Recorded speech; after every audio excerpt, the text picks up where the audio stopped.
The morning sun cast long shadows across the marble floors of Buckingham Palace as Thomas Mitchell adjusted his uniform for the third time. His hands trembled slightly as he smoothed down the crisp fabric. Today marked his first day as a royal guard, a position he had dreamed about since childhood. The 24-year-old had spent months training, learning protocol and studying every rule in the extensive manual. Everything had to be perfect. Thomas came from a small village outside London where his father worked as a blacksmith, and his mother tended to their modest garden. The family had little money, but they were rich in love and determination. When Thomas announced his intention to join the Royal Guard, his parents had worked extra hours to help pay for his training. His younger sister Sarah had even sold her prized collection of books to contribute to his uniform fund. The weight of their sacrifice pressed heavily on his shoulders. The palace corridors buzzed with activity as staff members prepared for the day's events. Thomas walked carefully, his polished boots clicking against the floor. Other guards nodded at him with friendly smiles, welcoming him to their ranks. He felt a surge of pride knowing he was now part of something bigger than himself. Protecting the royal family and serving his country, Sir Edmund Blackwood, the chief royal advisor, swept through the halls with his usual air of authority.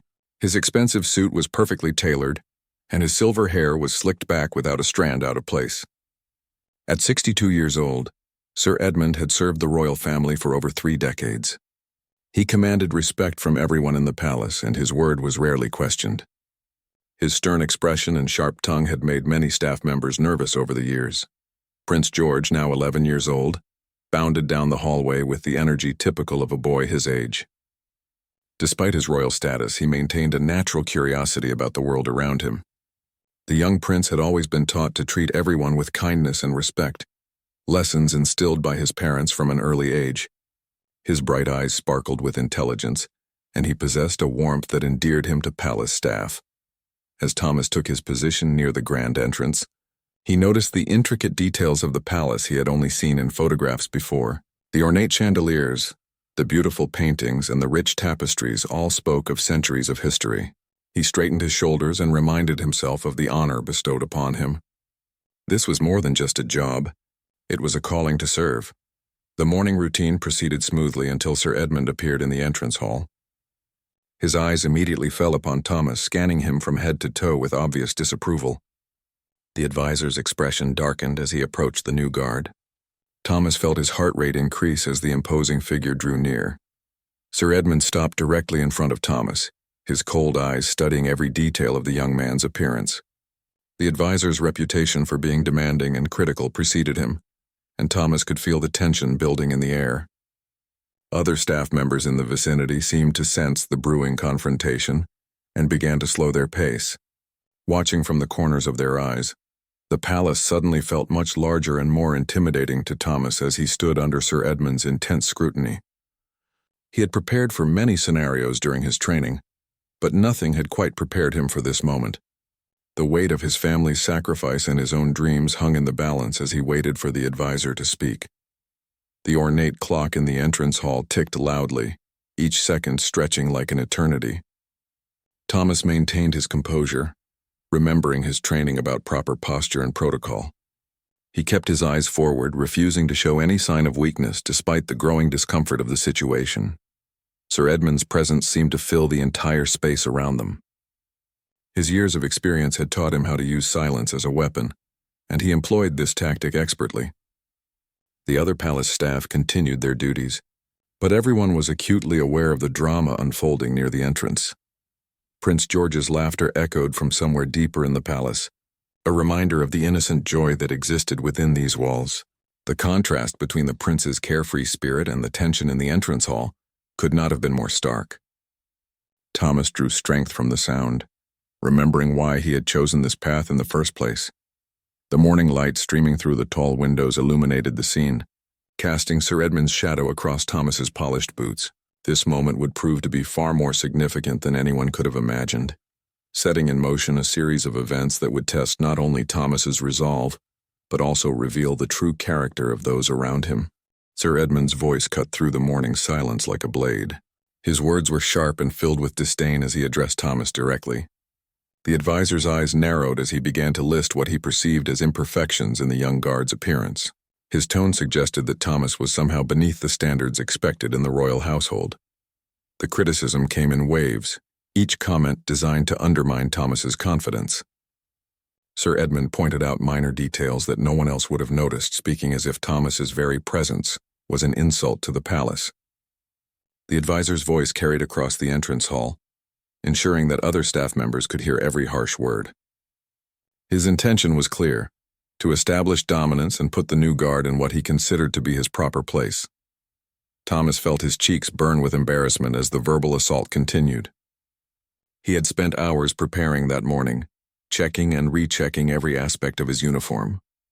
His mother had helped him polish his boots until they gleamed, and his sister had carefully pressed his jacket the night before. All their efforts seemed meaningless under Sir Edmund's harsh scrutiny. The other guards exchanged uncomfortable glances but remained silent. They understood the political dynamics of the palace too well to intervene. Sir Edmund's position gave him enormous power, and challenging him could result in serious consequences for their own careers. The unspoken rule was clear: survive by staying out of the advisor's way when he was in one of his moods. Palace staff members who had been going about their morning duties now moved more slowly, creating excuses to linger in the area. Some felt sympathy for Thomas, remembering their own difficult early days in royal service. Others were simply curious to see how the situation would unfold. The entrance hall had become an unwitting theater for a drama that none of them had expected. Sir Edmund's voice grew louder and more aggressive with each passing moment. He began to question not only Thomas's appearance, but also his qualifications and background.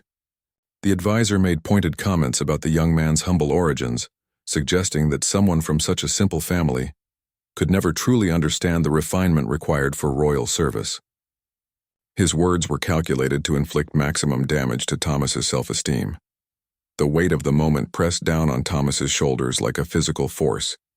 He thought about his parents working long hours to support his dream, his sister's sacrifice of her beloved books, and all the people in his village who had wished him well. The idea of disappointing them felt worse than any personal humiliation he might endure. As Sir Edmund continued his tirade, Thomas began to notice small details around the hall. The way sunlight reflected off the marble surfaces, the intricate patterns in the carpet beneath his feet, the distant sound of birds singing in the palace gardens. These observations helped him maintain his composure, while the storm of criticism raged around him. The advisor's attacks became increasingly personal, moving beyond professional concerns to character assassinations. He questioned Thomas's intelligence, his dedication, and even his worthiness to serve in any capacity within the palace walls. The verbal assault was relentless, designed to break the young man's spirit completely. Other staff members began to feel increasingly uncomfortable as they witnessed the public humiliation.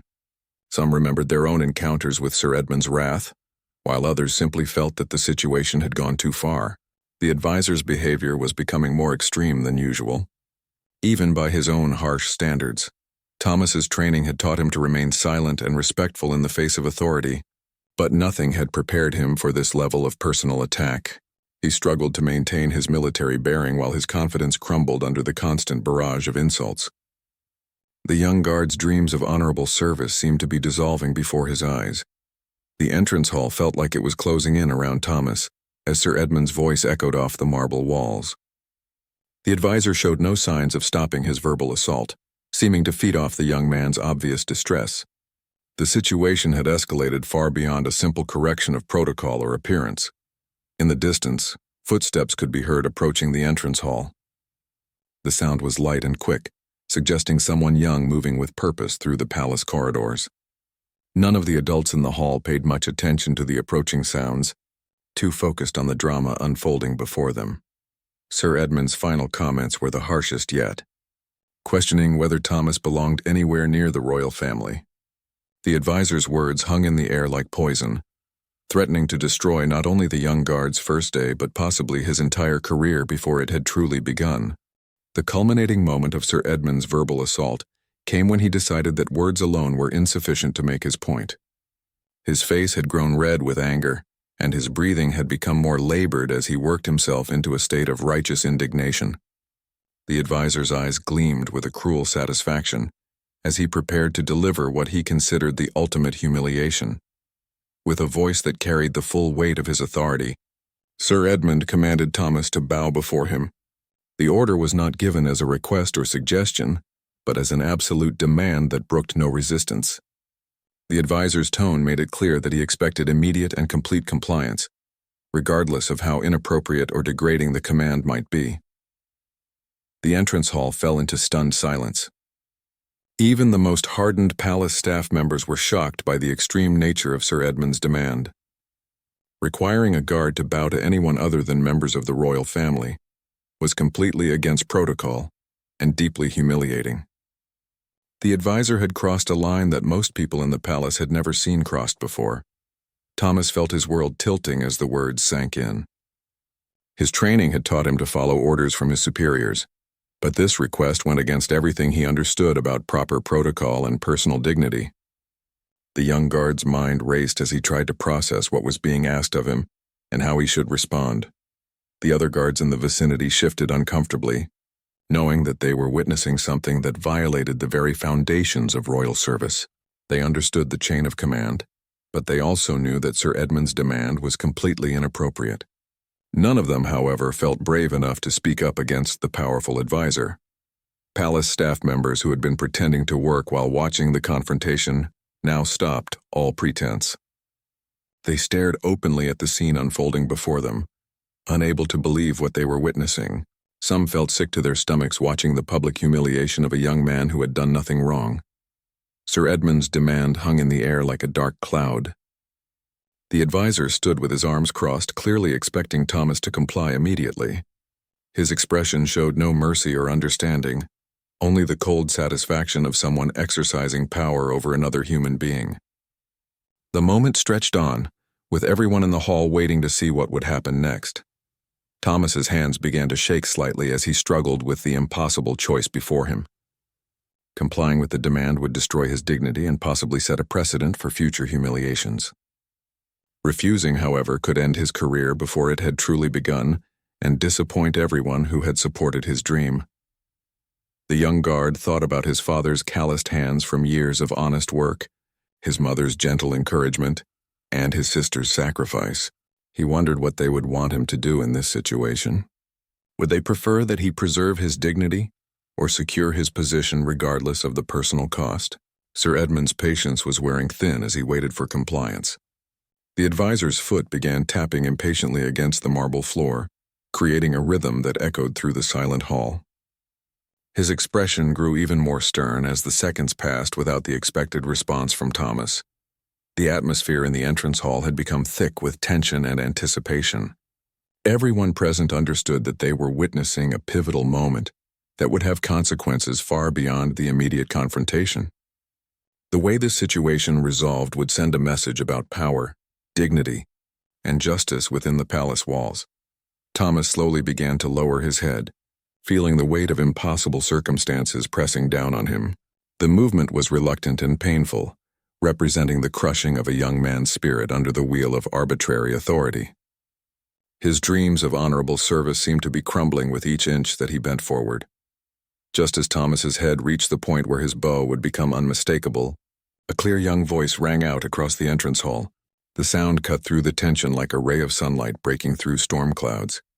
Every head in the hall turned toward the source of the interruption, including Sir Edmund's. Prince George stood at the edge of the entrance hall, his small figure somehow commanding the attention of every adult present. The 11-year-old prince's eyes were bright with intelligence and determination as he took in the scene before him. His presence immediately changed the entire dynamic of the confrontation, introducing an element that no one had anticipated. Prince George stepped forward with the natural confidence that came from his royal upbringing, but his actions were motivated by something deeper than mere authority. The young prince had been raised to understand that true leadership meant protecting those who could not protect themselves. His parents had taught him that nobility was not about wielding power over others, but about using that power responsibly.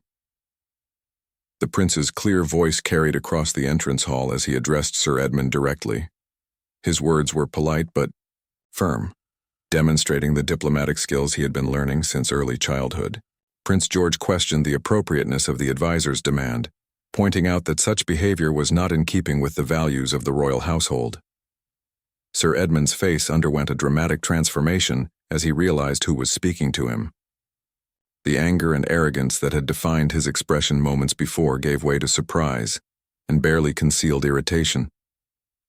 The advisor was not accustomed to being challenged, especially not by a child, even if that child happened to be a prince. The atmosphere in the entrance hall shifted dramatically with Prince George's intervention. Staff members who had been frozen by the uncomfortable situation now felt a glimmer of hope that justice might prevail. The young prince's presence served as a reminder of the values that the royal family truly represented, in stark contrast to Sir Edmund's bullying behavior. Thomas felt a wave of relief wash over him as he slowly straightened from his reluctant bow. The young guard's eyes met those of Prince George, and he saw genuine concern and kindness in the prince's expression. For the first time since the confrontation began, Thomas felt that he was not alone in his struggle against unfair treatment. Prince George continued to speak with remarkable composure for someone his age.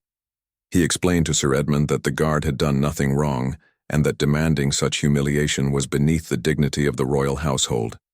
The prince's words were chosen carefully, showing respect for the advisor's position while firmly rejecting his inappropriate behavior. The other guards in the hall watched in amazement as the young prince stood up for their colleague. They had never seen anyone challenge Sir Edmund so directly, and certainly not someone so young. The prince's courage inspired a sense of pride in their service and renewed their faith in the values they had sworn to protect. Sir Edmund struggled to find an appropriate response to the prince's intervention. His years of experience in palace politics had not prepared him for being corrected by an 11-year-old, especially not in front of so many witnesses. The advisor's carefully constructed image of authority was crumbling before everyone's eyes. Palace staff members throughout the hall began to whisper among themselves, marveling at the young prince's wisdom and courage. Many of them had children of their own and were impressed by the maturity and compassion that Prince George displayed. The incident was becoming a powerful demonstration of true leadership in action. The prince turned his attention to Thomas, offering words of encouragement and support. Prince George acknowledged the guard's dedication and the honor of his service, effectively undoing much of the damage that Sir Edmund's verbal assault had inflicted. The young prince's kindness stood in sharp contrast to the advisor's cruelty. As Prince George continued to speak, his words revealed a deep understanding of fairness and justice that belied his young age. He spoke about the importance of treating all people with dignity and respect, regardless of their background or position. The prince's moral clarity shone like a beacon in the darkness of the confrontation. Sir Edmund's attempts to regain control of the situation only served to highlight how inappropriate his behavior had been. The advisor's explanations and justifications sounded hollow and petty when compared to the prince's straightforward appeal to decency and fairness. The contrast between their approaches to authority could not have been more striking. The entrance hall had become a classroom where everyone present was learning valuable lessons about leadership, courage, and moral strength. Prince George's intervention was transforming what had begun as a humiliating ordeal into a powerful demonstration of the values that truly mattered in royal service. Thomas felt his confidence slowly returning as he listened to the prince's supportive words. The young guard realized that his dreams of honorable service were not only intact, but had been validated by someone whose opinion carried the ultimate weight within the palace walls. The nightmare was beginning to transform into something approaching a dream come true. The confrontation reached its climax when Prince George made a decision that surprised everyone in the entrance hall. Rather than simply criticizing Sir Edmund's behavior, the young prince chose to demonstrate the proper way to treat people with dignity and respect. His actions spoke louder than any words could have, creating a moment that would be remembered by everyone present for years to come. With natural grace and genuine warmth, Prince George approached Thomas directly. The prince extended his hand to the young guard in a gesture of friendship and respect that transcended the usual boundaries of royal protocol. The simple act carried profound meaning, showing that true nobility was about lifting others up rather than putting them down. Thomas was overwhelmed by the prince's gesture of kindness and respect. The young guard had entered the palace that morning hoping to serve with honor, and now he found himself being treated as an equal by a member of the royal family. The contrast between Prince George's behavior and Sir Edmund's could not have been more striking or meaningful. The handshake between the prince and the guard created a powerful moment of connection that resonated throughout the entrance hall. Staff members who witnessed the exchange felt their hearts swell with pride and emotion. Many of them had tears in their eyes as they watched the young prince demonstrate the very best qualities of leadership and humanity. Sir Edmund watched in stunned silence as his carefully orchestrated humiliation was not only thwarted but completely reversed. The advisor found himself in the uncomfortable position of being the only person in the hall who had behaved inappropriately. His attempt to establish dominance had backfired spectacularly, leaving him isolated and embarrassed. Prince George's words to Thomas were filled with genuine appreciation for the guard's service and dedication. The prince acknowledged the sacrifice that Thomas and his family had made to reach this position, showing an awareness and maturity that impressed everyone present. The young royal's understanding of the real world beyond palace walls was remarkable. Other guards in the hall stood a little straighter as they watched their colleague receive recognition and respect from Prince George. The prince's actions reminded them all of why they had chosen to serve in the first place. The ideals of honor, duty, and service suddenly felt more real and achievable than they had in a long time.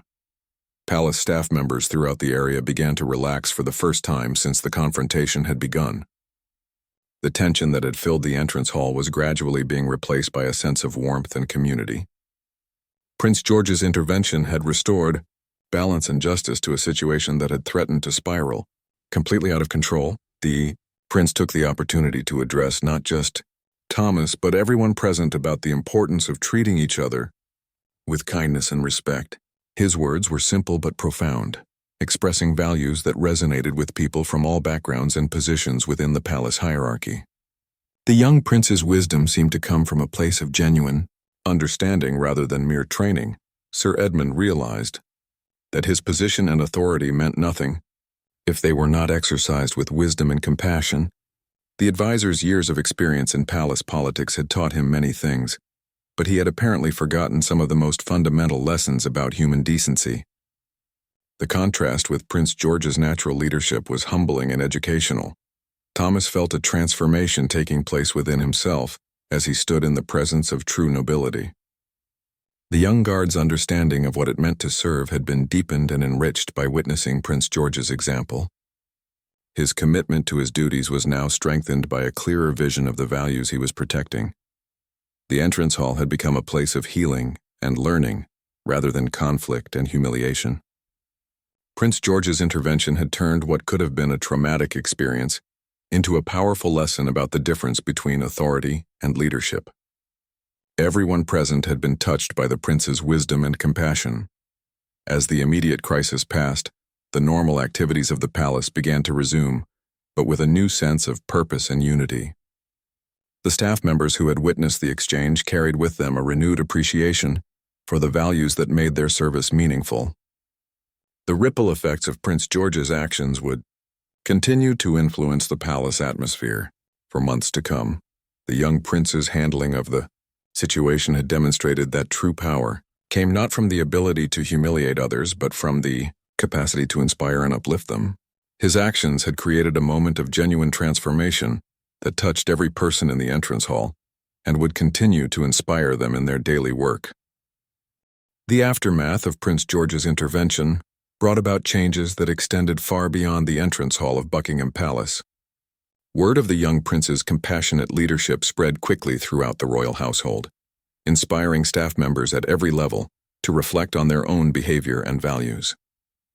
The incident became a turning point that influenced the culture of the entire palace community. Thomas returned to his duties with renewed confidence and purpose. The traumatic beginning of his first day had been transformed into a powerful reminder of why his service mattered. He approached his responsibilities with greater understanding of the values he was protecting and the difference between mere authority and true leadership. His fellow guards welcomed him with new respect, having witnessed his dignity under pressure.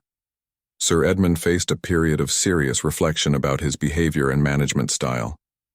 The advisor's public humiliation in front of palace staff had forced him to confront the reality that his approach to leadership was fundamentally flawed. Over the following weeks, he began to modify his interactions with staff members, showing more respect and consideration for their contributions to the royal household.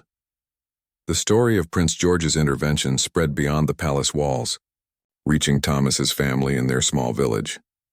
When they learned how the young prince had protected their son from humiliation, they felt overwhelming gratitude and pride. The village community celebrated not only Thomas's success but also the nobility of character demonstrated by Prince George. Palace staff members who had witnessed the confrontation carried the memory with them as a source of inspiration during difficult times. Whenever they faced challenges or witnessed unfair treatment, they remembered the courage of an 11-year-old prince who had stood up for what was right.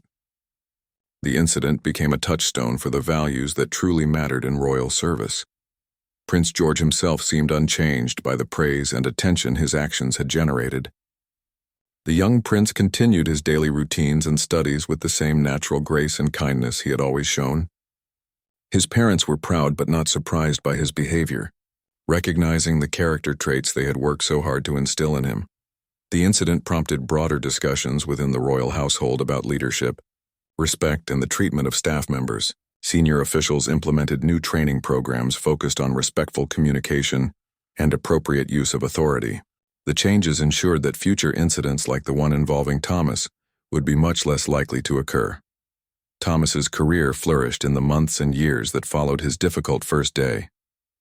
His dedication, combined with the confidence gained from Prince George's support, made him an exemplary guard who eventually rose through the ranks. He never forgot the lesson he had learned about the difference between power and nobility.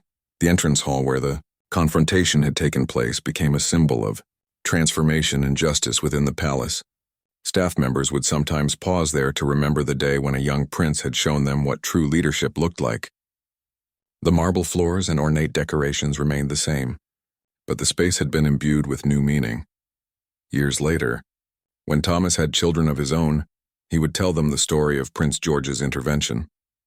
The tale became a family legend about the importance of standing up for others and treating everyone with dignity and respect.